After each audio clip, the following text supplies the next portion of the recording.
Cheers, everybody. So I decided to, start prefacing my videos with this is not investment advice. And the reason why is because this is a hobby I have, and I also have some professional licenses with my names in the databases. So I got to make sure I preface that. My mortgage company is NMLS affiliated. Series licenses with FINRA, and then my info is at the Texas Department of Insurance as well. So let's just from now on say not investment advice, just sharing with y'all what I do and what I like. So I wanted to respond to some DMs I got about where do I come up with the numbers? Why do I feel like Magic is not going to go to zero, but why also don't I feel like it's going to go to like 2 million a box, right? And we'll talk about I've been talking about Fallout for the past, and so we'll continue with Fallout, right? We can even say some other stuff like Brothers War, things that are universes beyond related, but we'll pick on Fallout. So why do I choose Fallout at 4,000? So everything is all calculated based off of supply and demand, right? The price of anything is based off supply and demand. And the only way the value of something drops to zero is one of two things.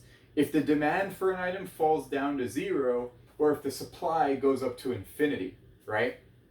And so if we talk about supply, well, we know that for cards, there's a finite supply of these things that are printed, right? And there's also a finite number of players that exist today. Maybe in the future, with more universes beyond, there might be more players. So maybe demand goes up, or there might be less players, right? Maybe demand goes down because other games pop up. So demand can fluctuate, but supply typically trends down because you can go from a sealed box to individual cards, but you can't go the other way, right? You can't turn individual cards back into a sealed product. So with supply being finite, what do we look at? Well, we look at sales rates, right? We look at what happens when a product releases.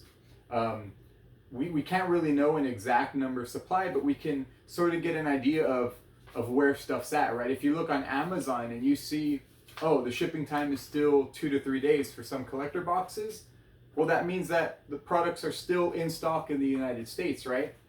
But like for Fallout, earlier in the year, Amazon had shipping dates for 30 days to 40 days out, right? What does that mean? Well, that means that Amazon no longer has it in store in the US warehouses.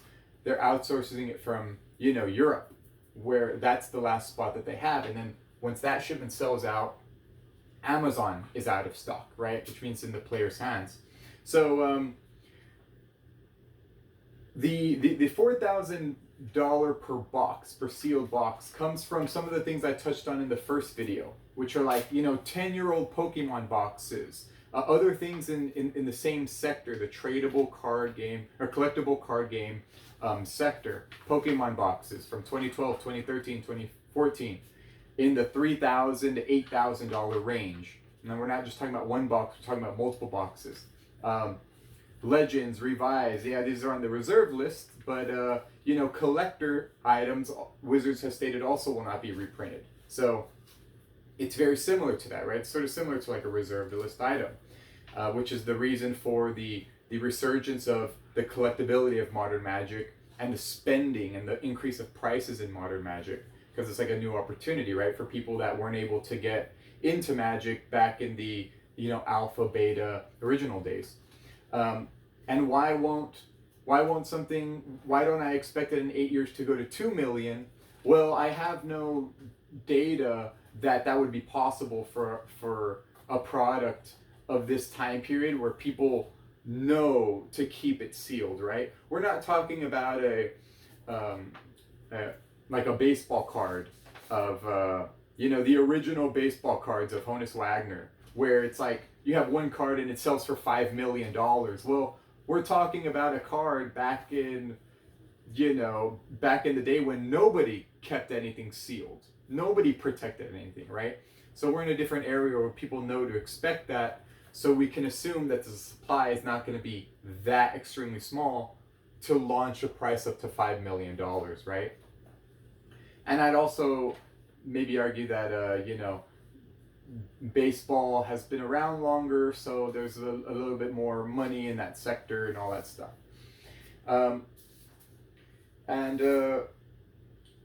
Would I actually sell it in 8 years, right? If we got to that point where the 8 years from now the box is actually worth $4,000 a box, so each pack's like 300, or Lord of the Rings at 6,000. Would I actually sell it? Well, only if I, like, to be honest, only if I have an emergency would I sell it. Because there are many investors, like in the Pokemon world and also in the Magic world, where we were at a peak market of 2020, or, you know, post-COVID. Everyone was at home, everyone had stimulus checks, so everyone was spending. There are a lot of people that didn't sell at that time. And that's because there's proven track records of things that continue to appreciate 10 years, 20 years down the line. So like, you know, a base set of Pokemon selling for $40,000, or a first edition selling for $150,000. We've seen that. We've seen those sales happen. We've seen individual baseball cards sell for $5 million, $200,000 on a different collectible or a different sector, just to diversify, only if it's expected to make them 5% a year, right? Because sometimes the value of the diversification is worth more than the risk of the downside, right? And concentrating everything into one sector. So, you know, and based on past performances, we've seen that cards can be more than the average stock market return. And, you know, I mean, who's paying tax out here, right? Like, silly willies are charging tax and paying tax for collectible card games that they're paying with cash, right? There's a little bit of an advantage there. So an important thing is, you know, in 8 years, would I sell? Well, only if I had an emergency, right? Because, you know, maybe I wait another 10 years, 20 years, and it becomes just the same price as a Pokemon box is today, which is $40,000, right? Let me ask you, would you buy a $40,000 Pokemon box? Or would you buy a $40,000, you know, Fallout or Lord of the Rings box, best-selling set of all time in Magic, right? With the possibility of serialized cards in the One Ring, and, you know, Post Malone bought the One Ring. There's so many cool stories to it that for me, I'm more of a fan of Fallout. You know, I'm more of a fan of Lord of the Rings. So that's what I would choose. And the other thing is why do I say, you know, an emergency forced to sell? Well, I don't like putting, I like being on the side of time, right? I don't like putting time towards my disadvantages. Like, for any of y'all out there who are familiar with options trading, right? Options is made to reduce risk. Silly willies out there are buying options and over leveraging themselves for no reason, right? Option, when you purchase an option, you're essentially placing a bet that something's going to happen within a specific time frame. But if you mistime it, you can lose money, right? And so why put yourself in that time limit constraint? You know, why try and battle against time and time the market? Time in the market beats timing the market, right? So there's no point in over leveraging yourself in doing that. These institutional investors that have, you know, hedge funds that have billions of dollars, or they're invested in a specific sector, they use options to reduce their risk and hedge themselves against their already super high exposure in a certain investment. People out there who are wanting to do the investment first time and decide, oh, I'm going to do options, those people are silly willies. We're not doing that, right? We're the analytical investors. We're the investors that think, you know, people ask me, Dane, when is the best time to buy? You know, when's the best time to buy the boxes? Well, honestly, it was like 6 months ago.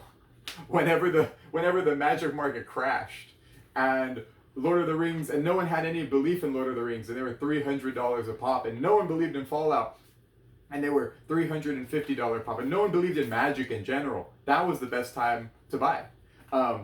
Does that mean now is a horrible time to buy? No, now is a fair time to buy because the market is calibrated. And as we move forward in time and more people open, or some people have to sell because of emergencies, and we just wait the 8 years, it will go up at a normal rate, right? We expect a normal rate. And that's where I get the $4,000 box number from. I'm not going to say 1 million, I'm not going to say 2 million, because I just have no evidence in a similar sector like that in that small of a time frame. So we don't want to do, we don't want to put time against us. We don't want to do puts and calls and options. We want to diversify and only purchase what we can afford to, so that if a emergency happens, we're not forced to sell. We don't want to do these emotional moves like following some meme stock and trying to get an option for it, or we have to not be emotional. Just like when you're at the store, don't buy the candy there, right? It's just an impulse buy. I'm trying to get a $5, $8. Hey, can I have a dollar, please? Well, that's what the candy's telling you at the checkout, right? It's an impulse buy. We skip those. Why buy Why buy Starbucks when I could just take a caffeine pill? Like 100 caffeine pills, 200 milligrams each, $5 for this whole bottle. Why am I going to spend $8 at Starbucks for caffeine to help wake me up when I can just literally I bite those pills in half, and 100 milligrams works for me. And once a day or maybe twice a day, not even every day, every other day, and it saves a lot of money, right? So calculated, analytical, no impulse buys. That's what we do, because we're not silly willies.